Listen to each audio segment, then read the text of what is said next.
So we're going to start out this episode talking about the latest episode of the Disney Gallery series, Star Wars The Mandalorian. This episode was all about technology and also unironically called technology. I think this is the one that Eric and I had previously mentioned we were most curious about. So tell me, Eric, what were your initial impressions about the Disney Gallery Star Wars episode, The Mandalorian, about technology? Well, as you mentioned, this is something that I personally had been looking forward to. And the main topic, actually, they could have just called it the wall. You know, they didn't necessarily have to call it technology because although they kind of explain the background of exactly what that wall is all about, the background wall of the Mandalorian. That for those of you that aren't aware of that, they did not shoot on practical locations. In other words, they didn't do location shooting for the Mandalorian. At least none that they were talking about. Pretty much everything was done in the studio with these magic walls, if you will. And this is something Dave has been talking about quite a bit because he was the one I think that first kind of heard about it in an article and brought it up. That they were doing this, and it's a really interesting process. And like I said, they could have called it the wall, you know, because they really kind of got into the background of how that technology came to be, and they also got into a little bit of the other elements that were needed to incorporate that system, you know, in order for it to work. So it was really interesting to me. It definitely is technical. Technology is a good name for this episode, but it's something that I was really looking forward to, and I felt like I did get quite a lot of insight into that process. You know, in particular, how Favreau himself kind of pioneered the process based on his experiences with his previous films, in particular The Jungle Book, and then also with The Lion King, which I found was really interesting. But Dave, like I said, you were the one that first kind of told me about this technology that they were using on The Mandalorian. So I'm obviously very curious about what you thought of this episode, since that's pretty much what the entire episode was about. Well, what was interesting about it, and they referred to it as volume. I guess that's what they're calling this technological thing that they've created. At least that's how they were referring to that within the episode itself. I was surprised because I thought all they were doing was just sort of like a clever form of what do they used to call it? What's it called? I had it in my head, and whenever I try to say it, it leaves me. Backdrop projection or back screen projection or whatever. And I thought it was just a giant video wall that they were basically just doing that with. Kind of like when you watch the old black and white films from back in the day and you see the person driving their car and the thing in the background doesn't really quite sync up. If that is too dated a reference for you, Quentin Tarantino uses it in a lot of his films as well.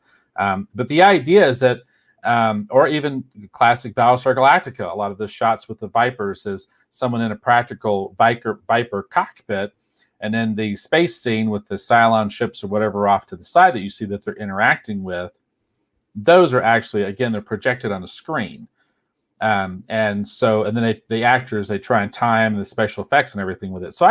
So it is kind of like that, but it's actually much more complex than I ever realized, because apparently somehow within the show they talk about they're using the Unreal game engine, and somehow between the Unreal game engine and this wall thing they call the volume, which acts as a set extension, they're able to create these really amazing images. And one of the really coolest things they talked about was the fact that Favreau was talking about that a lot of times, for example, like C-3PO, because he's very shiny, a lot of times when you do a lot of green screen and blue screen work, they have a lot of issues with that because you can see the reflections, you know, in the metal surfaces. And so they have to go in and post and actually digitally remove all that stuff and try and take it out or change it or whatever. And talked about how time-consuming and complicated and costly sometimes those kind of, you know, sort of digital Band-Aids or fixes sometimes are. But with this technique, because the screen is reflecting everything, then the reflections in the metal surfaces are not a problem. You can actually lean into it, and it helps them to feel like they're actually more in the world. And then it goes even further because they talked about how they can use all this data and this information, and they can actually light the characters on the set. So for the lighting, for the actors, for everyone, it's a much more immersive experience. And they really feel like they're on an actual physical set, and they know what they're reacting to, and it helps them to better read the scene so they can focus a little bit more on their kind of their performance and their experience. Whereas before, you always heard those stories when you watch the behind the scenes featurettes, and the guy's got something on a stick. This is the monster. Look at the monster, you know. Whereas in this, because of how they're doing it as far as the sets and stuff are involved, you know, they know what it is that they're trying to react to because they can actually see it. I found this whole thing to be terribly interesting. And if you're enjoying The Mandalorian, I can't recommend this series enough. It's a lot of fun. This one was very, very interesting. But I was a little disheartened because I thought that what they were doing could be a little bit more replicatable, maybe on a little bit of a budget. But when I heard them talking about how that they're using sort of this complex motion control idea and virtual cameras using the Unreal game engine actually sitting in the actual world that they've basically either somehow digitally created or filmed or whatever, I was like going, wow, that's incredible. That's way more complex than I thought it was going to be. So I think some of my crazy ideas still might work, but they're just not going to work the way I originally thought. It's much more complex than I had originally imagined this whole thing would be. Well, it's interesting because one of my big criticisms of the Lion King is that it's not a live action movie, that it's nothing more than a more realistic looking animated film. And it was neat to see Favreau talk about the process of making The Lion King a little bit and how it was relevant to The Mandalorian, because the way they did The Lion King was that instead of sort of doing, I guess what you would say is traditional animation, where you create these images and, you're sort of just creating these images and you're sort of deciding as you're creating them, how you want it to look, right? That's kind of the way animation is done. In other words, somebody comes up with some sketches and you say, okay, this is going to be how we're going to make it look. This is going to be the shot. Okay, now let's make it. Let's make the shot. Well, because they started using this game engine technology and they were using it in The Lion King, that's where that game engine technology becomes so relevant. What they were doing was they had this fully rendered world, and then Favreau could literally sit like on a VR headset and he could decide where the camera was going to be shooting with essentially a virtual camera, which I found that to be quite fascinating. So the idea is that you create a 360-degree virtual world. Now the director can put himself in it with a pair of VR goggles and a VR controller, and he can decide what it is we're seeing. And ironically, it kind of reminds me of why things like Twitch are popular, because we've been trying to make some impact on Twitch, which is very hard because I'll be honest, in a lot of ways I don't understand Twitch, but I do understand that. Because I've done some of the more modern, more advanced, games like the Fallout games, where they are these fully rendered 3D worlds that you can walk around in. I understand the concept, and I understand why that's appealing to people. Because when you're watching somebody play a video game like that, you don't know where the player is going to go. You don't know what direction he's going to go in and what he's going to decide to do. It's up to him or her, whoever's playing the game. And therefore, every time you watch it, it's kind of unique. It's kind of a unique experience. Even if you played the game yourself, even if you know all the quests and all that kind of stuff, all the information, it still can be a lot of fun to watch somebody else doing that. And essentially, that's what The Lion King is. It's just a big, giant, super well-rendered video game. And it's basically Favreau deciding what you get to see. It's not interactive, it's interactive for him, but he's basically just recording game footage. That's what I found fascinating. I also found it fascinating. I'm just, I can't help it. I can't help myself. I found it fascinating that Kathleen Kennedy had to have that concept kind of explained to her, because obviously she had no freaking clue. I don't know if no, knows what a video game is anymore. But anyway, that was her big question that I saw at the round table there. And I don't know why she's there. I got to say that. I'm just going to say I don't know why she's there, what she contributes exactly. But no, I get it. I think it's interesting. Like I said, I'm one of those people that was really kind of, I don't know, kind of negative about The Lion King, and then realizing what it is that they actually did. I'm like, that's kind of fascinating. That's actually interesting. That's like a totally different way of making a movie, making an animated film, you know.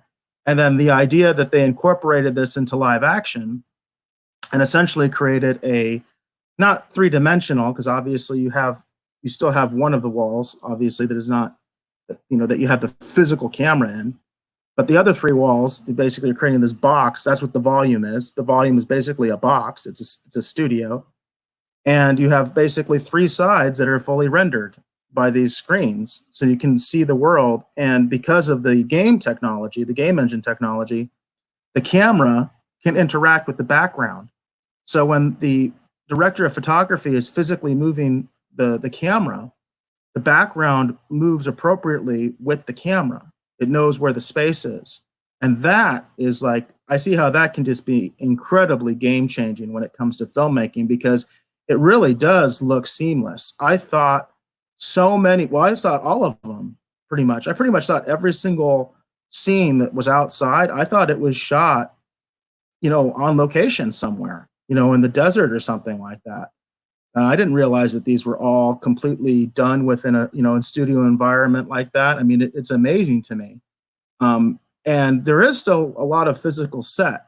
There's certainly more physical set than what you would see in a typical, you know, like green screen setup. Like if you've seen behind the scenes of the prequels, for instance, it's like, holy cow, like almost nothing is real. It's like the only thing that's real are things that they're physically touching. Everything else is completely green or blued out, you know? There's still a substantial amount of an actual practical set that they build as well. You know, for instance, they talked about the Mandalorian ship. You know, a good half of it is still real. You know what I mean? It's just like the top is cut off, you know, and the top comes up to that roof, and that fills in the rest of the ship, you know. But it's an amazing way to sort of like integrate those two, you know, those two technologies together. I'm hoping and I'm thinking that the next episode they're going to focus more on those practical effects, those practical sets, all those other kinds of things, because obviously this is not just your typical sort of you know, green screen type of setup, and they talk about that quite a bit. You know, Favreau talks about that in the beginning because he had quite a bit of experience with green screen, especially with Iron Man and obviously the Jungle Book. And in the Jungle Book, they tried to do some of that back screen sort of in the more, I guess, traditional way that you were talking about. And he was kind of saying it didn't really quite work. So they didn't give up on it, which I think is interesting. So they kept at it. And as the hardware got better, I think that was the key is as the hardware got better, the actual physical screens that they now have available, they realized they could actually do this. And it's just seamless. I just think the result is just absolutely seamless. It's really, really cool. Yeah, I found the whole process to be terribly interesting. We do have a couple comments. Peggy says that sounds really cool, but playing with Google's, I wish she means goggles. Google's makes shiver with snows like Game Sword Online. The camera angle for Lion King is cool, but remaking it, however, for fight scenes, okay. Not quite. Are you following, Eric? I'm a little lost. I understand because I've actually played VR. You know, playing with goggles, it can make for kind of a weird effect. You know what I mean? I don't have a lot of experience with VR games. I do have a VR headset for my PlayStation 4. But yeah, the camera angles as far as the Lion King and stuff like that. Yeah, I think that's kind of where they really really did some interesting stuff. And like I said, I didn't realize until I watched this thing, I didn't realize how they did it. With fight scenes and things like that, I think it can add some definite potential as well, particularly actually with the back screen, because of what I mentioned, that with fight scenes, your characters have to move a lot, obviously. And if you're able to sort of do that in real time and the camera can move and you don't have to constantly set up every single shot so that it doesn't look really hokey, the background doesn't look all weird, that's like game changing, in terms of being able to do that on a set. And then Mike Lombard did say, just stopping in to listen a bit, but getting called away to work. Be well, guys. Mike, be safe at work. I hope all goes well there. Thank you for stopping by. But yeah, it's a really interesting technology. It really is. And I was just gonna say, I actually haven't seen The Lion King. My wife kind of was just like, I don't want to watch that, so I haven't seen it. The new one. I did, however, see Jungle Book, and I quite liked Jungle Book, and I own Jungle Book actually. Yeah, I mean, my experience with VR is extremely limited. I remember the first time I tried to play a VR type game was actually many, many, many years ago. It was way before. I'm sure the technology is much better now, and it was actually a fighting game, like a 2-person, like a Mortal Kombat Street Fighter type game, and I was very excited to try it out, and I was just sort of kind of demoralized because what it was is you put these sensors on your hands and your feet. You put these little weird helmet thing. It was more of a helmet than goggles at that point. And you put this thing on, and then theoretically you would go through the motions. Well, at that time, I was still pretty active in martial arts. I think I weighed maybe 185 pounds, and actually I actually fought in a tournament that year and a bunch of other stuff. So I was very, very physically active and loved martial arts. And I love martial arts fighting games, things like Mortal Kombat, Street Fighter. So I was very excited to try this thing because I thought, wow, this would be amazing, because if it can follow along with me, this will be really kind of fun, right?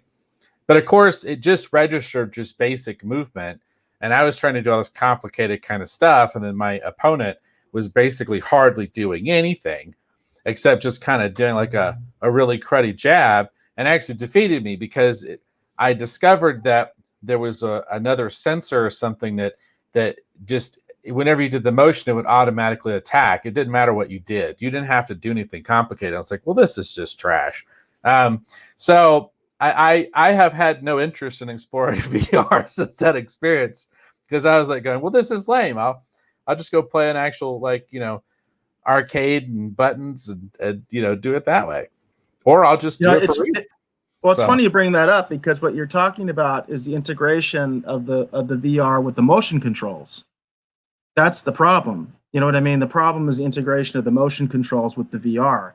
In fact, I think most modern VR games kind of don't even try to go there right now.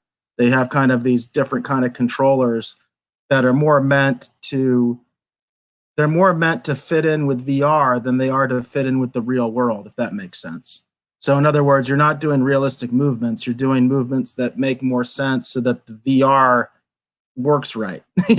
So it's like, you can think of it this way. I mean, anybody who's had a Wii U knows that with the Wii U bowling, if you want to really have fun, you actually act like you're bowling, but you don't have to. You can sit on your couch and you can just flick your wrist, and you can actually win at the bowling and actually do better than the people that are trying to like actually bowl, at least do the motions of the bowling. It's the same kind of thing. And, in regards to the Mandalorian and to this project, what I thought was interesting and what's so game changing about it is that it's the way that the camera itself knows where it's at, so that when the operator is moving the camera, the background is also moving with the operator. You know what I mean? That's what's so game changing about this, and that's the integration that's so interesting to me.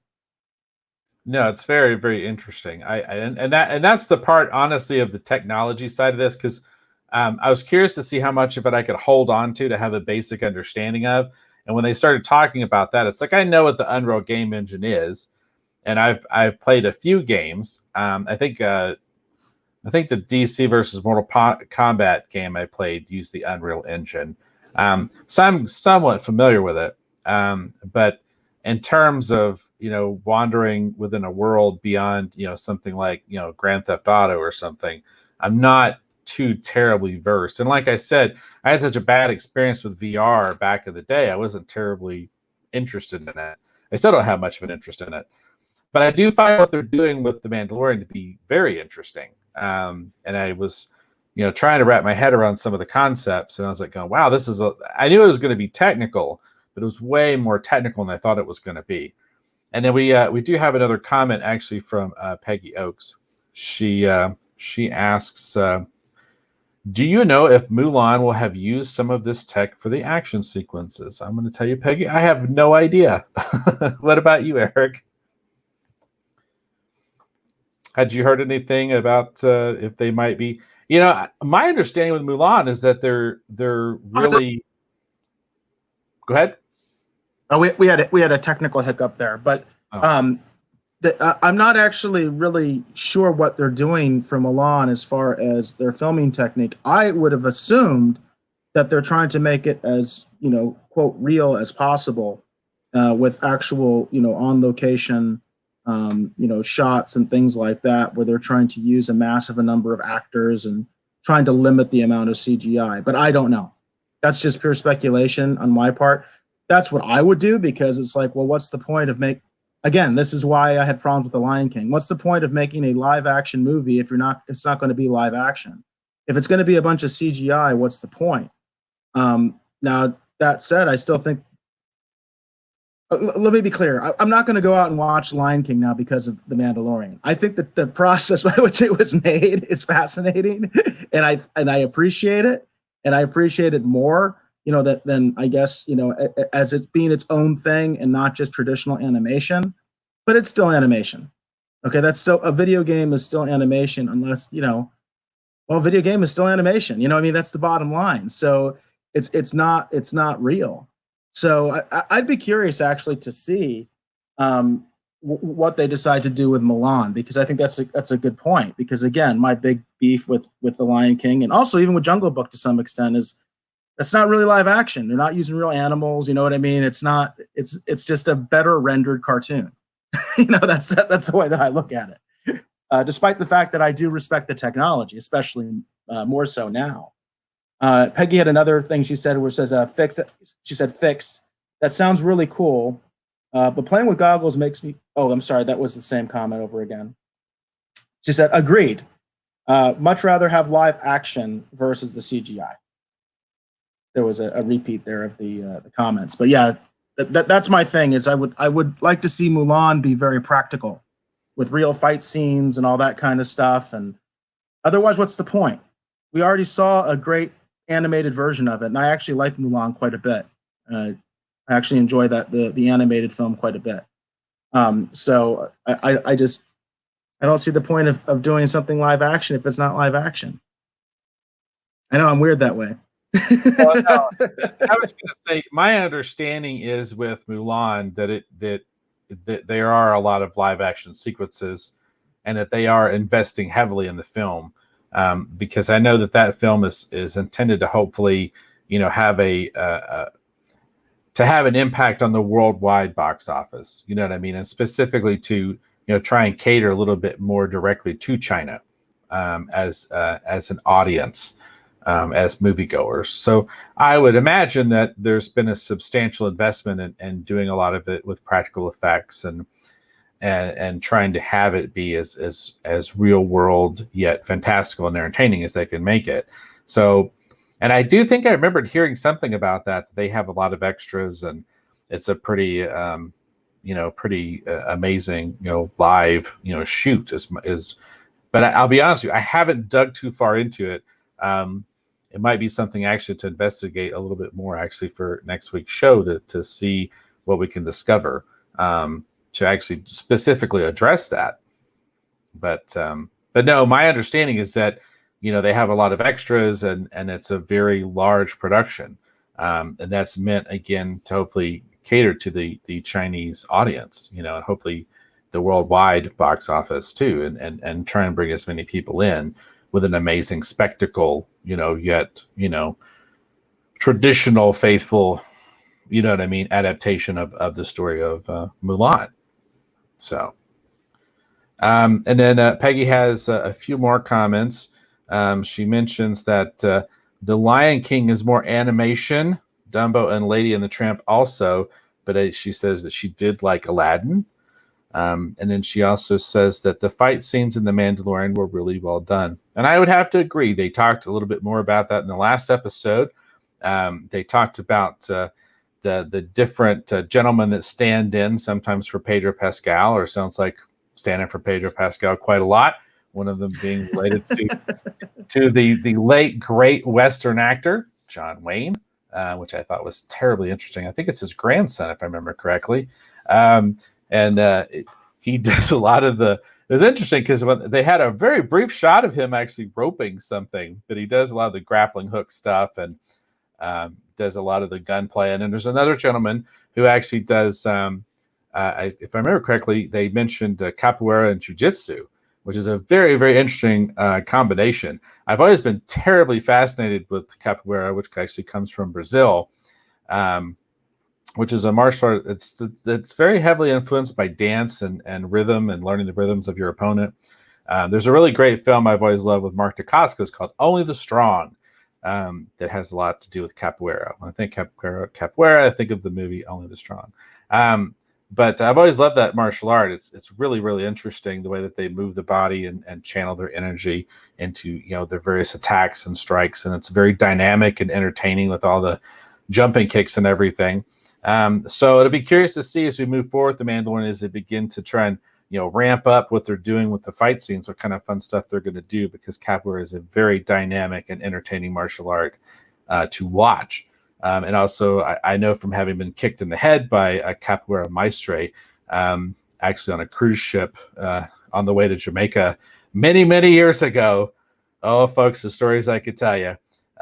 He kicked me in the head. I didn't see it coming, and definitely rang my bell. So I can tell you it's a very powerful martial art too. So, oh wow. And then Peggy has another comment too. She says Disney Plus did a blip on Mulan, discussing the scope of the movie and mostly female-run crew. And that was the same one I was referencing, because I think I'd seen that too. And my understanding is, again, it's a very expansive, with a lot of extras, and that they're doing something really interesting with it, live action, and I'm sure there'll be some of it'll be CG to augment some of the live action shots and extend some of the sets and all those kind of fun things to just help make it a little bit more fantastical. But depending upon if they're actually filming in China, I mean, there's so many amazing, very rarely seen parts of China. It could be fantastical enough of its own. I mean, so we'll have to just wait and see. But yeah, that's all I got to say about that, I think. And then James Stone comments. He chimes in and says, "Hey, Team Retro. Hey, James. Good to see you, James. Glad to see we got some people in the Rogues Gallery sounding off. Very cool. So I'll go ahead and give you my final pass here on the Disney Gallery Star Wars Mandalorian. We're obviously going to hopefully continue to review these as we move forward, but I've been really, really enjoying these, and this one was really, really interesting. And I do, honestly, in my head, I want to learn a little bit more about this technology and what they're doing. It's really, really interesting to me how they're able to create that kind of a world and the methods in which they're using. I find this terribly, terribly interesting. So if you have enjoyed The Mandalorian, you've got a subscription to Disney Plus, I think this is worth watching. They also have there's that prop show. I can't remember the name of it. That one's really interesting too. And I've been really enjoying a lot of this new content that Disney Plus has been rolling out. So that's my final pass on this. Is if you're curious about it, if you enjoyed The Mandalorian, give the Star Wars Gallery, Star Wars Mandalorian, little documentary featurettes, give it a shot. I think you might enjoy it. So, Eric, what's your final take on this particular episode of the Disney Gallery, The Mandalorian? Well, if you want to know about an interesting new facet of filmmaking, this is a great episode to watch, because this is, like I said, like we've kind of mentioned, these are technologies that have basically been kind of pieced together, and they've been there for a while in various forms. Like we talked about the whole back screen thing. Gosh, that's from the beginning of filmmaking. They've been doing that. But these guys are just doing it so much better, and they're incorporating things like video game technology, VR, and things like that to make it even better and make it more realistic. But as I mentioned before, even as you see in this episode, they still have a lot of practical effects. And the next episode is actually called Practical. So I am hoping that they are going to talk a little bit more about things like the actual sets and more importantly for me, a lot of the puppetry. I'm really interested in that. Of course, and anybody who knows me knows that I love Baby Yoda. And so I'm very interested in Baby Yoda himself, how he's constructed, how he works, all that kind of stuff. And I know that's very much a practical effect. I know IG-11, I think, was in many regards also a practical effect. There were lots of practical set pieces. Carl Weathers in this episode talks about how immersive that lava scene is, where they're in the lava lake, where he really felt like they were moving, and they weren't moving, but he felt like they were because literally the way the set is, the images were all moving around him. So it was actually creating that sense that they actually were moving, even though they were not. So it's kind of interesting. So the next episode is Practical, and I am definitely looking forward to it. Yeah, I'm really hoping they'll show us kind of the Baby Yoda puppet and the Practical. I mean, I would imagine that's one of the things we're going to talk about, because that's their big breakout star, and he is a practical puppet, which I think is really kind of, it's interesting with the character of Yoda. He started out as a puppet, and then when they did the Phantom Menace, they were trying to do a digital version of that character. And it kind of worked, but kind of didn't work. And then they actually returned back to trying to do more stuff with the puppet and bringing the puppet back.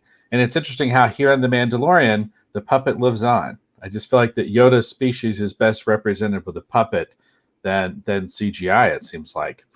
So interesting. Depends on what you want to do with them. If you want them to fight Count Dooku, I don't think the puppet's going to work very well. But when it comes to the way that they, right. I think that there's a very obvious reason of why they film. Well, I think there's an obvious reason why Baby Yoda's an infant. I don't know if they're going to talk about that, but that would be my speculation. You know what I mean? As far as the way he moves and all that kind of stuff.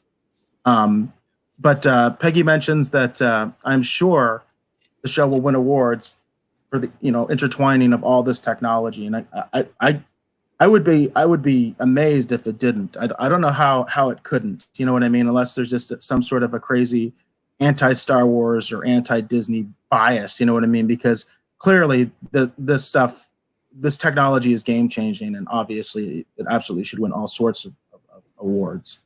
And PJ's in the house. Orville Nation says, "Love Retro Rogues. You guys are the best." We love Orville Nation, and actually, PJ, we think you're the best. So it's kind of like a mutual admiration society here,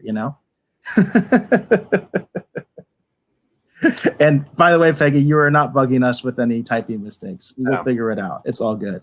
So you keep typing away, and you say whatever you want, and we'll do our best to interpret it. Because I got the clumsy fingers too, so I understand that. No worries there. No worries there. Yeah, I've turned hunt and peck into a fine art, yet I am prone to more than my fair share of mistakes as well. So it's you're in good company. I think we're all kind of in the same boat. We're just talking about stuff we love. Sometimes I get a little too excited. I'm like, oh, well, let me tell you about this, and I go, oh, that's not what I meant. Stop, let me change that. So it's all good. That happens to me all the time when I'm watching somebody else's show, somebody else's live show. That happens all the time. Somebody will make a point, and I'm like, I want to talk about that one point, and they've already kind of moved on. Yeah. And then of course you're kind of behind everything else, and then of course you're behind on the comments and all that stuff. So, all we can do is we try to do our best, so we make sure that we address as much as we can, right? So it's just the name of the game. It's just the way it goes. Yeah. Do we think we're good here with the to move on to we're not done with the love. Peggy says one big love and family. one big loving family of fun-loving nerds. That's the vibe that we want. Absolutely. Yeah. And then James says, Dave Filoni needs his own Star Wars film. His Clone Wars series and finale was really great. Now, Dave, you watched the Clone Wars series finale, didn't you? I loved it. I loved it. There is a moment actually with, of all people, Vader, that I found myself incredibly touched by. When you think about what the significance of that moment means for Anakin, because it really does feel, when you're watching that finale, and spoiler alert, it really does feel in that moment that you can almost kind of see Anakin saying goodbye to his former life, because I think at that moment he realized his life as it was is truly over, and he is moving into a new place. You know, it's powerful. That finale is powerful, especially if you love the Clone Wars, if you love Ahsoka. You know, if you're down with the clone troopers and everything that they did with them. That's one of the things I love about the Clone Wars. I like the Clone Attack of the Clones movie, the prequel movie. I'm one of those people. I kind of like the prequels. You know, I don't. I mean, are they perfect? It's like, no, but nothing's perfect. But I try to look at the things I enjoy more than the things that sometimes I don't, unless the thing can't stop sticking it in your face. That's different. When a production just keeps sticking something you don't like in your face, that's when I can't watch it. You know, and that's when I'm just kind of like, okay, I can't do this. But I enjoyed Attack of the Clones whenever it came out. I still watch it from time to time. But man, what they've done with the Clone Wars, whether you want to talk about Genndy Tartakovsky's animated series, it with the little mini shorts that they cut together that originally led into Revenge of the Sith, or if you want to talk about this amazing thing they've done with the Clone Wars, the CG animated. I mean, it's all amazing. It's all amazing. I found that finale, having watched the Clone Wars, I found it incredibly moving. I found myself touched in a pretty powerful way for what it means for all those characters. And I'm dying to see what they're going to do, hopefully with Ahsoka, even if it's a brief cameo in The Mandalorian coming up in season 2. I'm very curious to see what they do with her character and where she is at this time in her life. I'm very, very curious to see it. James brings up an interesting point. He says, crazy how Anakin was better fleshed out than in the films, and I assume he means in the Clone Wars. Now, I don't claim to be any kind of Clone Wars expert. I've mentioned this before, that I actually am a fan of the Clone Wars film in terms I actually saw it in the theater. I actually enjoyed it. I am someone who enjoys the prequels, including Episode 1. In fact, I think the duel in Episode 1 is the best duel in Star Wars, and I will challenge anybody on that. I think that it's freaking awesome. So I have a lot of love for the prequels, and I'm a big Hayden Christensen defender. So James, you and I might be at odds a little bit, because I find a lot of fans who are very dismissive of Hayden Christensen's performance in the prequels. And I think he did awesome. I actually really love Revenge of the Sith. In fact, somebody was asking about, they did a poll where they were asking about your favorite, 3 Star Wars movies. And of course, the debates tend to go either prequels, original trilogy, or Disney Wars, right? That seems to be where everybody goes. And I said, you know what my favorite is? I made up my own trilogy. I like the Death Star trilogy, I call it. It's Revenge of the Sith, Rogue One, and the original Star Wars. That's my favorite 3 Star Wars movies right there. No Empire. Definitely no other Disney Wars. None of that garbage. But that's what I like, because I also like to be different. I don't know. What do you think? Because you can comment about that better, because you're Dave, because you're someone who does like the prequels and you really like the Clone Wars animated series. What do you think of that, as far as, do you feel that Anakin was much better fleshed out in the animated series than in the prequels? I think that what the Clone Wars does, it's like what they talked about with that volume thing. It's an amazing extension of what they did in the prequels. That's how I look at what they did in Clone Wars. It's not that it's necessarily, I would say, better, but I agree with James. I do love what they did with continuing to flesh out his character. I think there's just some amazing moments that we got to see in the Clone Wars that we didn't really get to see necessarily in the prequels. And part of that could have been time, part of that could have been story beats, you know. But that last little little scene, how it ends, when you see sort of what happens with Ahsoka, and then you see what happens actually with Anakin, you know, as Vader. I mean, it's powerful. It's amazing. And I loved it. And then James actually does state, actually, he says that, no, I liked him fine, just an observation. And I agree with you, James. I liked what Hayden Christensen did with it. I don't have a lot of problems. I mean, I know some people kind of bag on a little bit, but you know, again, like I said, I'm one of those people, for example, like I can love and appreciate, you know, the Dolph Lundgren Punisher movie. You know, is it the world's greatest Punisher movie? It's like, maybe it's not. But as an Elseworld story, because that's the best way to view sometimes some of these films, if as an Elseworld story, what do you think of it then? I'm like, oh, it's pretty cool. I like it. And there's one other point. There's one other point you have to make there, though, is that he originated the role. And anytime somebody has to originate the role and doesn't have anybody else to compare to, I'm not trying to say that Thomas Jane based his Punisher on Dolph Lundgren at all. I don't know if you ever saw the movie, but I'm just saying, when somebody else has done it, no matter what, it makes it different. Whether you watched or not, whether you're familiar with the material or not, it just makes it different. When somebody else originated the role, and then you come along and then you do it later, well, you're supposed to do it better. If you came, you're building on somebody else's legacy, right? So if you're not better, then that's kind of that's kind of bad on you, you know. So I mean, so you got to take those kind of things with the grain of salt. Sometimes when somebody originates a role, it's sort of what's the term I'm looking for? It's like it's in the proto stage of development. You know what I mean? It hasn't been perfected yet because this is the first time we're seeing it. And I also have a sort of a love for that Dolph Lundgren Punisher, because that's the first time I saw Punisher live action. You know, so that's just going to always be something. And I've always liked Dolph Lundgren, so I'm always going to kind of like that. You know, and I feel like that he does a really great job. I especially like that scene, and I brought this up on the show before. We should do the Punisher at some point. I love that scene where he's in the prison, and Louis Gossett Jr.'s character is asking him, and he's like, what do you call was it however many murders in 5 years?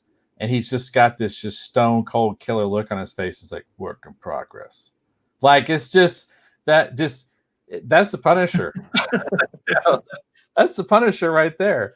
You know, but also they make time for sort of the pain and the anguish, you know, and the nightmares and the fact that he's tortured, you know, by what happened, and the fact that he couldn't, you know, protect his family. It's a really good film. I've always quite enjoyed it. And then James, now we're backed up a little bit, so I don't want to make sure we kind of get back to this. So Manasan, which by the way, Manasan, I haven't seen you in a while. It's good to see you. He talks about the choice of Rosario Dawson seems interesting, but is Ahsoka supposed to be that old? And Dave, this is also something I think maybe you can comment a little bit better on than me, but I tried to figure that out one time when we were first talking about the rumors of Rosario Dawson coming to this, and I think she's about the right age. And correct me if I'm wrong, but wouldn't she be around her 40s for the Mandalorian, something like that? Well, I mean, I'm going to be honest with you. I didn't give the whole aging process and honestly a lot of thought, because Ahsoka's race is technically not really human, so they can kind of play fast and loose with how that works anyway. Well, don't they establish in the Clone Wars she's like 14 or something like that? They do. In the Clone Wars movie, because I can comment on that because that's her first appearance. Right. I think she's supposed to be like 14, right? Something like that. But you never know. It's like, you know, they may reach a certain point and kind of not appear to age as much, or I don't know. I mean, she does age through the course of the Clone Wars, but we also see her in Rebels. And when you consider her age from that point into the Mandalorian, because Mandalorian takes place after, you know, Return of the Jedi. So I would say that age is probably about right. Um, because I don't think they would have cast someone they didn't feel like really works. Because when you look at The Mandalorian, one of the great things they've done is they've done a really great job of casting. So I would have to say that they probably feel like that it works. Plus, with makeup and everything else, I mean, you can make someone appear to look, a little bit younger than they really are anyway. But I think your age is probably about right. So, what was the next one of the comments you wanted to catch up on?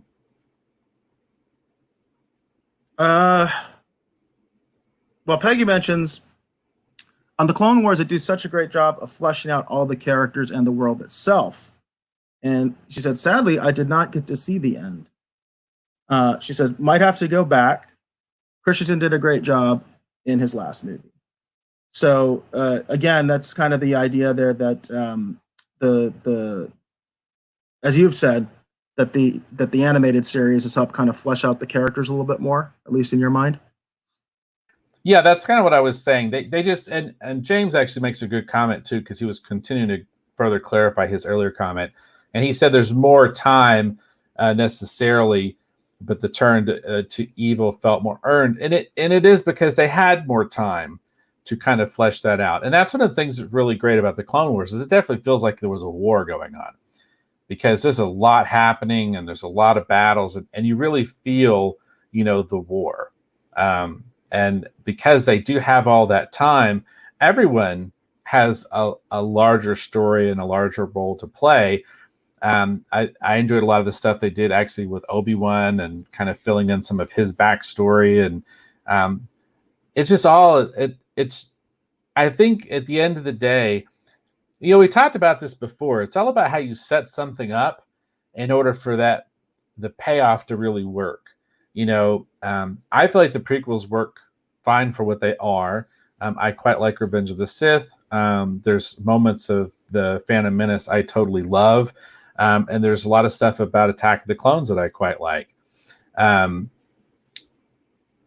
But there's something to be said, and I think we're going to see this with The Mandalorian over time too, as well as any other long form storytelling, is when you have that time and you can build in those character moments. And if you're thinking about moving the story forward and you are driven by story, I think there is a lot of opportunity there to get people more invested too, because that's an important thing. The more invested someone is to something, the more they feel the payoff. The more they're along for the journey, the more the destination, whether it's a series of destinations or not, the more the destination feels like it's like, wow, I'm glad that we got to this point, or wow, I can't believe we got to this point, because you're more invested. And there's a lot to be said for that. A lot to be said for that. Yeah, I agree with that. All right. James had a quick comment here talking about my somewhat Dolph Lundgren Punisher. He says it was the late 80s, 90s Punisher. I only needed a skull on this shirt. I agree with that. I have always wanted to somehow take that film and digitally put a skull on his shirt and just kind of put it back out there and see how people feel about it. Because I tell you what, you put a skull on his t-shirt, I think people think of that film a lot more highly. I totally agree with that. And Peggy has another comment where she says, I try to tell people to think of the whole story as a book. And that is, again, that's a great way to look at it. Chapters in a book. It's a great way to look at it. She further clarifies saying, Phantom, Clones, Clone Wars, Sith, Solo, Rogue One, New Hope, Empire, Return, Mandalorian, Awakens, Last Jedi, and Rise. Some chapters are great and some fail or fall. That's true. But the story is still out there and possible to continue telling good stories. And I agree. There's always great potential.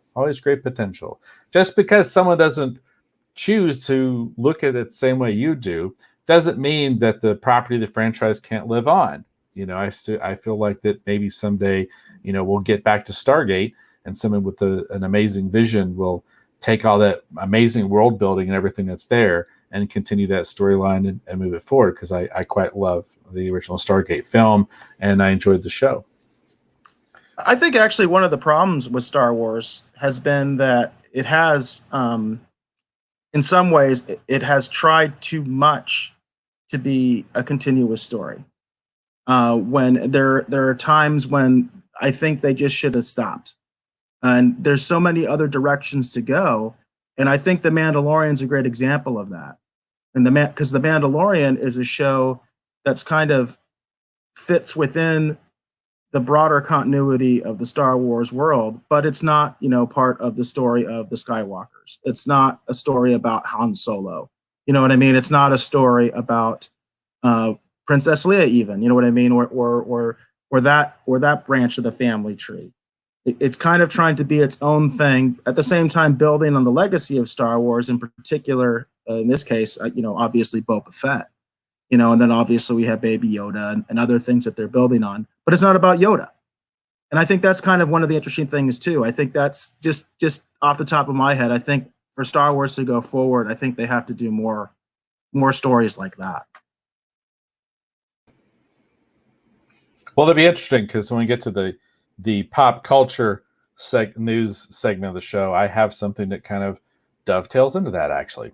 But no, yeah, I agree. I mean, to an extent. I mean, I just enjoy all this stuff and have a lot of fun with it. And I just personally feel like just because, something may not have been your cup of tea, we've seen some amazing opportunities where someone else has been able to pick up that, whatever it was that people didn't like, or pick up that property and do some truly amazing stuff with it. And I honestly, it's not that I wasn't a Dave Filoni fan, but after having watched some of the Disney Gallery Star Wars, I get why so many people are clamoring for him to be sort of like the Dave Filoni for not the Kevin Feige essentially for Star Wars.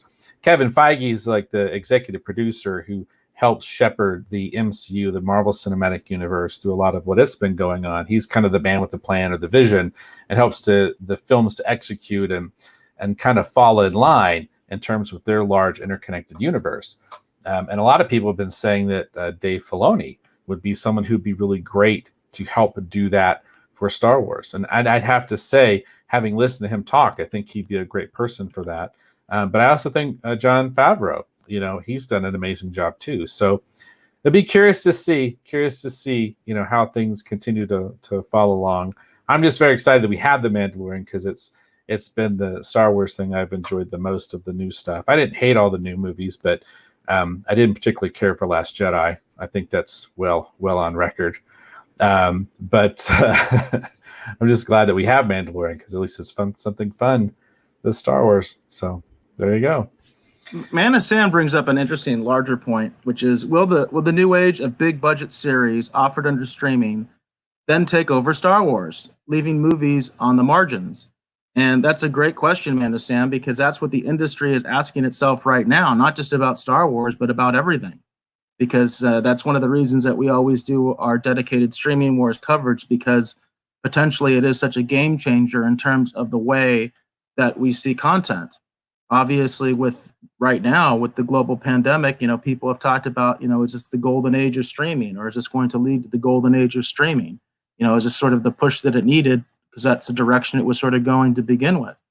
It's a great open-ended question. I don't have an answer for it, but it's a great question, and it's one that I think we constantly ask on this show and are constantly trying to figure out the answer to that question. And when we get to our Streaming Wars segment, I think there's something that again goes directly into that dovetails into that. But beyond that too, actually looks at it from, sort of the flip side. Because Manasana is saying, will the new age of big budget series offered under streaming then take over Star Wars, leaving movies to the margins?